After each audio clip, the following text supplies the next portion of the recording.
ចាអរលោកលោកស្រីអ្នកកញ្ញាប្រិយមិត្តទូរទស្សនិកជននៅវគ្គទី2នេះគឺយើងបានផ្លាស់ប្ដូរបរិយាកាសបន្តិចនាំអារម្មណ៍លោកអ្នកទៅជួបជាមួយនឹងការអញ្ជើញចូលរួមពីសំណាក់វាគ្មិនកិត្តិយសចំនួន2រូបចាគឺបរិសម្នាក់ស្ត្រីម្នាក់ចាក់នឹងថាគាត់ចាគឺជាអ្នកណាយើងនាំអារម្មណ៍ប្រិយមិត្តទាំងអស់ទៅទស្សនាដូចតទៅចាជំរាបសួរជំរាបសួរចាជំរាបសួរបងខាងស្រីខ្ញុំសួរលោកចាខ្ញុំអខ្ញុំស្មានខ្ញុំជំរាបសួរលោកបាទជំរាបសួរកញ្ញាចាជំរាបសួរកញ្ញាអូខ្ញុំភ័យនេះខ្ញុំអត់ដែរឡើងកម្មវិធីភ័យអូននៅក្មេងហ៎ខ្ញុំឆ្លប់ប្រឡងបងកញ្ញាបងអូឡើងសម័យថាគិតថាខ្លួនឯងជាបងកញ្ញាអញ្ចឹងណាសុំទោសសុំសួរបន្តិចបងកញ្ញានឹងស្អាតជាងគេឬក៏អាក្រក់ជាងគេបងកញ្ញាដែលស្អាតជាងគេបងកាលហ្នឹងខ្ញុំស្អាតជាងគេណោះទេអាក្រក់យើងមែនទេអូកាលហ្នឹងប្រឡងនៅត្រឡោកបែកចិត្តផ្ទះបងណាតាផ្ទះបងពេលលោកសង្ឃហ្នឹងជីត្រង់ទេតែឈប់បងសួរសង្ការអូនប្រឡងឆ្នាំណាខ្ញុំប្រឡងជំនាន់ចិត្តជាងបងកាលហ្នឹងខ្ញុំសូត្រសិល្បៈតាំងឆ្នាំចិត្តជាងឥឡូវយុគម៉ានកុំប្រាប់ថា76ដល់79ណាហ្នឹងហើយបងខ្ញុំច្រឡោះហ្នឹងអូ my god កាលហ្នឹងគេប្រឡងខ្មោចត្រឡោកបែកតាបាទហ្នឹងហើយខ្ញុំឥឡូវកុំឲ្យវិញឆ្ងាយច្រើនបងសម្ពុះអេសភាហាចាកាប់ពិតថ្ងៃនេះយើងកាប់ពិតជាកិត្តិយសគឺមានតែមួយរូបទេតែគ្រាន់តែគាត់បានរៀបចំតុបតែងខ្លួនគឺជាភេទប្រុសម្ខាងភេទស្រីម្ខាងអញ្ចឹងនេះខ្ញុំក៏និយាយលេងញ៉ាអារម្មណ៍ប្រិមិត្តថាពីររូបតែពិតឃើញតែរូបទេចាដោយសារប្អូនគឺមានសមត្ថភាពពិសេសលើសពីមនុស្សទូទៅចាអញ្ចឹងហើយបានថ្ងៃនេះយើងអញ្ជើញបងប្អូនមកចូលរួមនៅក្នុងកម្មវិធីពិភពរីករាយចង់បង្កើតបរិយាកាសរីករាយផងឲ្យប្រិយមិត្តយើងឃើញបងប្អូនផ្លែចិត្តផ្លែអារម្មណ៍តែជាដំបូងយើងចង់ឲ្យបងប្អូនធ្វើការទស្សនាជូនទៅដល់ប្រិយមិត្តយើងបានស្គាល់ថាបងប្អូនមានឈ្មោះអ្វីដែរចាក៏សូមគោរពចំពោះទូទស្សនិកជនដែលកំពុងទស្សនានៅតាមគេដ្ឋានតាមរយៈកញ្ចក់ទូសខ្មៅ color និងទូទស្សន៍ LCD ទាំងអស់បាទហើយឥឡូវក៏យើងមានទូទស្សន៍បងរំលោះដែរចាអូខេខ្ញុំបាទ Mr Queen Mr Queen នេះគឺឈ្មោះតាមកំណើតឬមិន Mr Queen Queen ហ្នឹងគឺជាម្ចាស់ស្ត្រីតំណាងឲ្យមនុស្សស្រីដែលស្អាតបំផុតនិងប្រុសដែលស្អាតបំផុតចា Mr Queen ចាឈ្មោះប៉ិតមានឈ្មោះអ្វីដែរបងឈ្មោះប៉ិតឈ្មោះហួតវឌ្ឍនាប្រុសប្រុសចូលណាបងអើយបងឈ្មោះឡើងស្រុកខ្ញុំអ្នកខេត្តខាងហូមឿនមែនចាកំពង់ឆ្នាំងបានក្នុងកងរៃហ្នឹងហើយនៅពីតូចខ្ញុំតែងស្រីទូក្អមចាដល់ពេលរូបខ្ញុំតែងស្រីស្អាតឥឡូវរូបសំណាក់ប្រចាំខេត្តកំពង់ឆ្នាំងគឺមនុស្សស្រីទូក្អមក៏ទៅមានខ្ញុំធ្វើតាំងពីទូចដល់ចំហចឹងហ្មងណាបាទបងទៅបងមកអ្នកដែរបងកូនម៉ែខ្ញុំមានកូនតែមួយអូចឹងទៀតអូអាចារ្យគឺសុំផ្ដាំទៅអ្នកម៉ាក់ផងកូនខុសហើយអត់អីតាន់ហូបពេលណាយើងនៅមានឱកាសថាកែអត្តចរិតយើងមកស្អីថ្មីបាទទៅកែបានហើយបងសំខាន់យើងមានគោលបំណងអត់ទេនេះគ្រាន់តែជាការសម្ដែងបងដើម្បីរកប្រាក់ចំណូលបាទប៉ុន្តែបើប្រពន្ធក៏អត់យកដែរជាតិនឹងឆាចាំតែហ្នឹងណយយ៉ាប៉វឌ្ឍនា Queen ច្រឡំ Mr Queen ចាជីវប្រវត្តិរបស់ Mr Queen ខាងយើងនឹងខាងវឌ្ឍនាខាងសធានឹងមនិចខាង Queen មនិចហ្នឹងខាង Queen ហើយបើយើងនិយាយរួមយើងហៅ Mr Queen យ៉ា Mr Queen ចាមានខ្យល់ផងបង Mr Queen Mr Queen Mr Queen យ៉ា Queen Mr Queen អូខេឥឡូវចាជីវប្រវត្តិខ្លះៗរបស់វឌ្ឍនាដែលមានឈ្មោះបន្ទាប់គឺ Mr Queen គឺគាត់មានដើមកំណើតស្រុកកំណើតគឺនៅខេត្តកំពង់ឆ្នាំងគាត់ជាកូនប្រុសតូលតែម្នាក់នៅក្នុងគ្រួសារដែលបច្ចុប្បន្នគាត់គឺជាកូនស្រីតូលចាហើយតូលមែនហ៎តូលមែនហ៎បងហើយម៉ាក់ខ្ញុំមានកូនតែមួយដាក់អីសញ្ជាតិអីសំដៅភេទអីភេទប្រុសបងកណ្ដឹងពួកខ្ញុំទុំខ្ទើយកំណឹងចុះឥឡូវបានបងឥឡូវកំណងទៀតយើងឥឡូវជួនស្រីជួនប្រុសជីវិតខ្ញុំវាជីវិតប្រៀបដូចចំណុចមុខពីរនេះគឺជាជីវិតកណ្ដាលពេលដែលធម្មតាយើងជាប្រុសតែដល់ពេលដែលសម្ដែងយើងយកលុយជាស្រីអញ្ចឹងណាបងពួកខ្ញុំធ្លាប់ចូលសិល្បៈប្រុសដែរបងគ្រប់ផលិតកម្មខ្ញុំដាក់ពាក្យទាំងអស់គេអត់ដែរហៅថតខ្ញុំនិយាយមែនដល់ពេលខ្ញុំតែងខ្លួនជាស្រីកំ pl ែងអីស្រីតែមិនគេមានទីផ្សារបាទខ្ញុំចំណាយពេលលើសិល្បៈ8ឆ្នាំសម្រាប់តួប្រុសអត់ដែរមានហៅគាត់អូនឯងមានធំណាអូនណោមានសិល្បៈក្នុងខ្លួនហើយមានលក្ខណៈច្នៃច្នៃយើងចេះរកវិធីចូលសិល្បៈប្រហែលឆ្នាំមើលមិញថា8ឆ្នាំអត់ទេបងនិយាយលេងវិស័យអីចូលសិល្បៈដែលឈានជើងនៅក្នុងវិស័យសិល្បៈទៅតែឆ្នាំមុននេះព្រោះអានេះគ្រាន់តែជាអាជីពមួយប៉ុន្តែយើងធ្វើការតាមរយៈនៅក្នុងក្លឹបនិងមហោស្រពការសម្ដែងភេទទី3 ចឹងណាបង នៅក្នុងក្លឹបណាដែរបង ពីមុនក្លឹបដែលខ្ញុំធ្វើការដំបូងឈ្មោះ The Classic Night បន្ទាប់មកបានធ្វើមកការទៅមហោស្រពនៅខេត្តសៀមរាបសម្ដែងជាຂະຫນາດធំតំណាងប្រទេសយើងអញ្ចឹងណាបងបាទហើយបានវិលត្រឡប់មកភ្នំពេញវិញហើយទើបតែឈានជើងចូលសិល្បៈប្រហែលជាឆ្នាំមុននេះចុះ ចា បាទ ឈានតែជើងអត់មកទាំងខ្លួន បាទឈានតែជើងចូលហ្មងព្រោះបើមកទាំងខ្លួនអាចល្បីជាងនឹងទៀត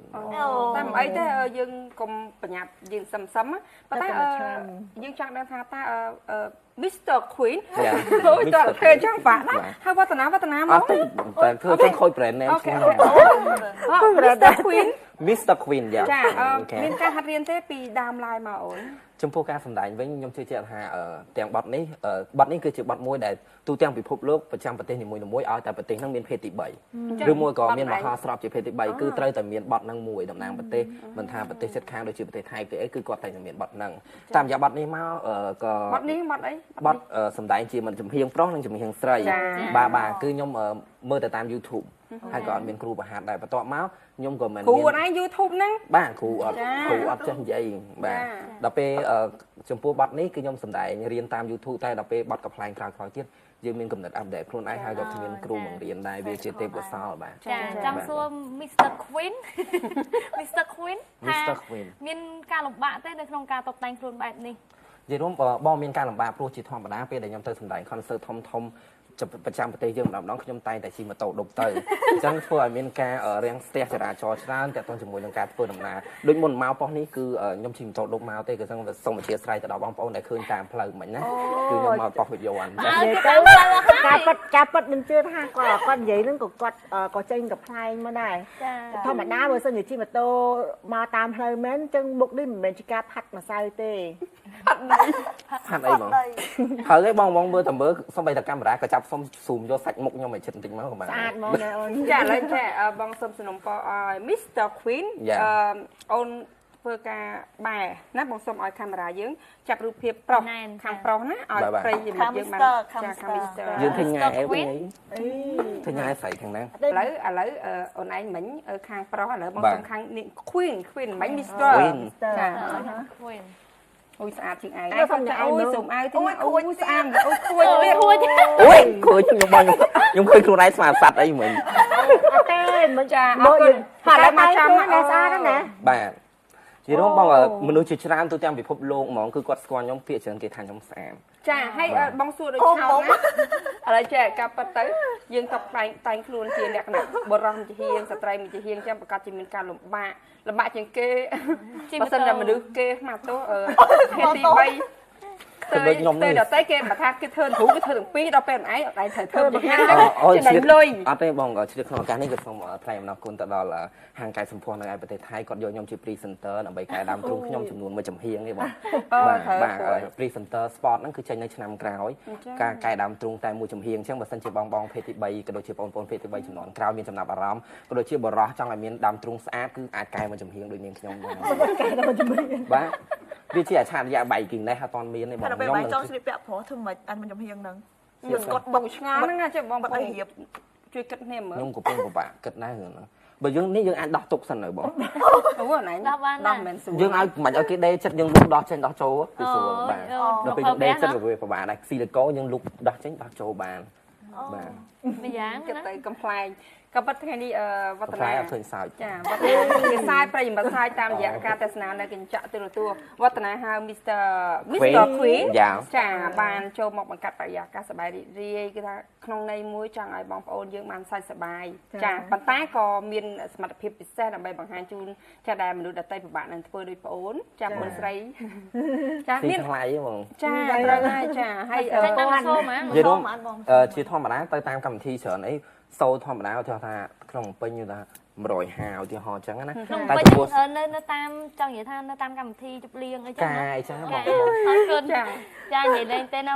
Mr. Queen ចាដឹងតាដោយសារតែកម្មវិធីរបស់យើងតែងតែផ្ដល់ភាពសប្បាយរីកជូនដល់ប្រិយមិត្តទូទាំងសិជនហើយថ្ងៃនេះក៏អរគុណដល់ Mr. Queen ដែរចាដែលបានចំណាយពេលវេលាដ៏មានតម្លៃចូលរួមកម្មវិធីចាតាក់ទងមួយ producer ចាហើយអាចបញ្ចេញសមត្ថភាពពិសេសឲ្យកម្មវិធីយើងក៏ដូចជាឲ្យប្រិយមិត្តបានគាត់បានទស្សនាមិនដែរបាត់ចម្រៀងហ៎ចា សមត្ថភាពពិសេសបងដោយសារតែបទនេះបើយើងតែងខ្លួនបែបហ្នឹងយើងមានតែសមត្ថភាពមួយគឺ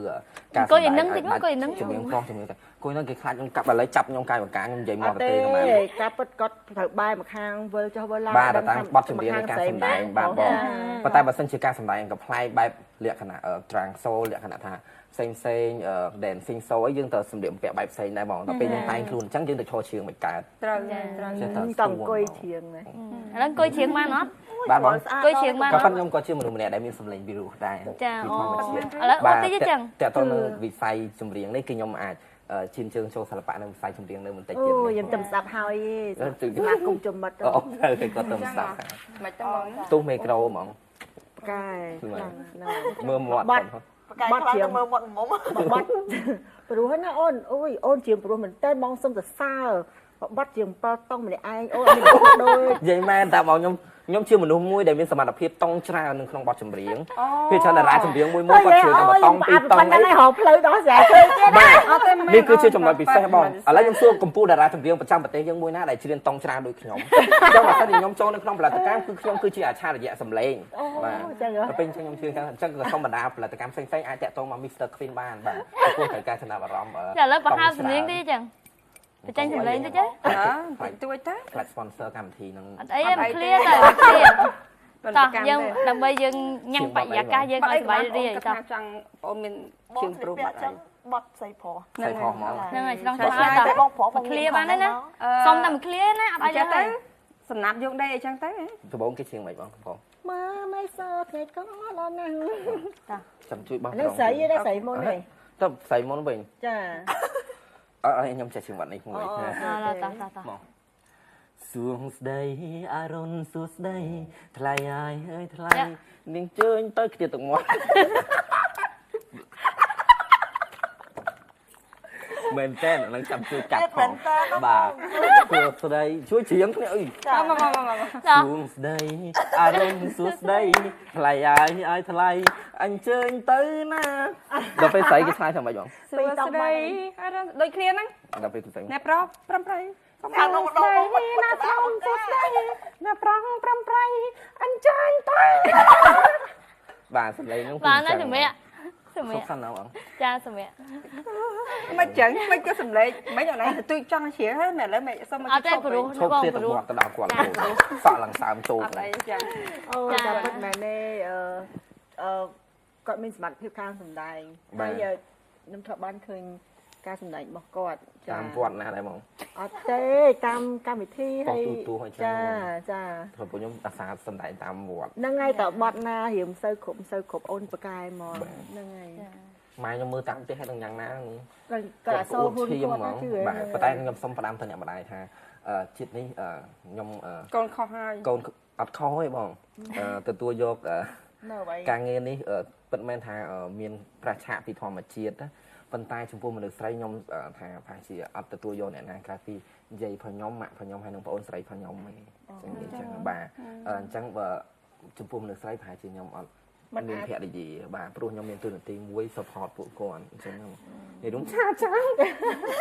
មានទូនាទីមួយ support ពួកគាត់ចង់និយាយថាយើងមិនអាចឆ្លាញ់មនុស្សស្រីហ្មងតើនិយាយចង់ហ្មងតើ បាទហើយក៏ខ្ញុំនឹកឃើញថាយកមនុស្សស្រីមកធ្វើអីតាមម្នាក់ណាម្នាក់ទទួលយកប្តីបានតែសម្លៀកបំពាក់តែខ្លួនជាមនុស្សស្រីកាប៉ិតខ្ញុំស្រឡាញ់មនុស្សស្រីបានខ្ញុំអាចចង់កសាងជីវិតក៏ដូចជាចង់មានប្រពន្ធចង់មានកូនដូចគេប៉ុន្តែខ្ញុំជឿជាក់ថាមនុស្សស្រីម្នាក់ម្នាក់ដែលអាចទទួលបានដាក់ក៏ដល់ថ្នាក់ក្បត់ដដំកតេ ឥឡូវចាឥឡូវបងសុំសួរវិញចុះឧទាហរណ៍ចៃដន្យមាននារីម្នាក់ហ្នឹងគាត់គឺជាមនុស្សម្នាក់ដែលទទួលយកភាពអាក្រក់របស់បងបានគ្រប់យ៉ាង អូយស្អីគេភាពអាក្រក់អីមកក៏ជន់រំលេចតារាគេទៅយល់ មែនទេអូសម្លាញ់ គាត់ថាភាពដែលចឹងខុសចាកពីធម្មជាតិ អត់ ចេះ ទេ មក ចង់និយាយបងនិយាយថាភាពអាក្រក់នេះបានន័យថាយើងនិយាយអស់ហ្មងចង់និយាយចឹង ជារួមចាជារួម if អង់គ្លេសចា You can listen to me អូខេបើសិនបើមានតើបងអូននឹងយកភរិយាជាស្រីទេ បើសិនជាគាត់បានកើតឡើងមកនៅក្នុងពិភពលោកនេះមែនហើយគាត់អាចទទួលយកនៅអ្វីដែលជាការពិតសម្រាប់ជីវិតរបស់ខ្ញុំមែនខ្ញុំនឹងទទួលយកគាត់ ចា ប៉ុន្តែហើយ បង ខ្ញុំ យល់ពីបេះដូង បាទហើយ ហើយ តែខ្ញុំក៏សូមបដិសេធបើសិនជាគាត់មិនអាចទទួលយកបានក៏គាត់មិនចាំបាច់ឈានជើងចូលក្នុងជីវិតខ្ញុំដែរ អូខេ បាទខ្ញុំសុខចិត្តរស់នៅតែម្នាក់ឯងឬមួយក៏ តែមានគោលបំណងថានឹងយកដូច ប្តី ខ្ញុំ ទេ និយាយប្រាប់បងពីខាងដើមថាបាទឈប់សិនគឺខ្ញុំចង់មានប្រពន្ធចង់មានកូន អូ អ្វីដែលសំខាន់គឺខ្ញុំចង់មានកូនតែខ្ញុំអត់ចង់មានប្រពន្ធអញ្ចឹងគឺមែនទេ ហើយធ្វើម៉េចទៅចឹង ហើយអត់យកប្រពន្ធ ខ្ញុំពិបាកដែរចំណុចហ្នឹងថងចំណុចហ្នឹងមិនខ្ញុំពិបាកគិត តែមានថាចង់មានប្តីទេ មនុស្សប្រុសស្រឡាញ់ប្រុសអញ្ចឹងគឺត្រូវតែទទួលយកមនុស្សប្រុសនៅជាមួយគ្នាប៉ុន្តែដោយសារតែសង្គមស្រុកខ្មែរយើងអត់អាចបើកចំហបានអញ្ចឹង មនុស្សប្រុសស្រឡាញ់ប្រុសឥឡូវបងសុំសួរមួយណា អត់លាក់លៀមគេដឹងគ្រប់គ្នាហ្មងតើណា អូនស្រឡាញ់ប្រុសរឹងមាំឬក៏ស្រឡាញ់ប្រុសប្រភេទទុនជ្រាយ ខ្ញុំស្រឡាញ់ប្រុសដែលស្លៀកពាក់ជាប្រុស